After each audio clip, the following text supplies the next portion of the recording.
With UI and Max releasing with a 5-day gap, do you think it's a competition or a celebration of Kannada cinema? I have never doubted the stardom of Mr. Upendra, man.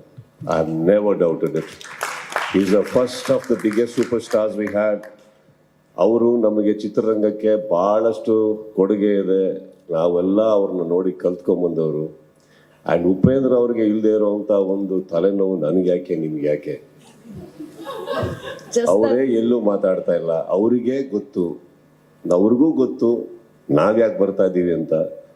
ಅರ್ಥ ಆಯ್ತಲ್ಲ? 2 cinema ಬರೋಕ್ಕೆ first of all ಹೇಳ್ತೀನಿ, ಬರಲಿಲ್ಲ ಅಂದಾಗಲೇ ನಿಮಗೆ ಪ್ರತಿ ವಾರ ಬೇರೆ ಬೇರೆ ಭಾಷೆಗಳ ಹಾವಳಿಗಳು ನಡೆಯೋದು. ಕನ್ನಡ ಚಿತ್ರ 2 ವಾರ 2 ಪಿಕ್ಚರ್ ಬರ್ತಾ ಇದೆ ಅಂದಾಗ, ಆ್ಯಂಡ್ ಅಷ್ಟೊಂದು ರಜೆಗಳಿದೆ ಅಂದಾಗ, ನನ್ನ ಸಿನಿಮಾ ಅಲ್ಲ ಅಂದ್ರೂ ಅಟ್ಲೀಸ್ಟ್ 100% ಉಪೇಂದ್ರ ಅವರ ಪಿಕ್ಚರ್ನ ದಯವಿಟ್ಟು ನಂಬಿ. ನನಗೆ ಆ ವ್ಯಕ್ತಿ ಮೇಲೆ ಆಭಾರವಾದಂಥ ಗೌರವ ಇದೆ, ಪ್ರೀತಿ ಇದೆ. ನಾನೇ ರಾತ್ರಿ ಅವ್ರನ್ನ ತಳ್ತಾ ಇದ್ದೆ, ಯಾವಾಗ ನಿರ್ದೇಶನ ಮಾಡ್ತೀರಾ.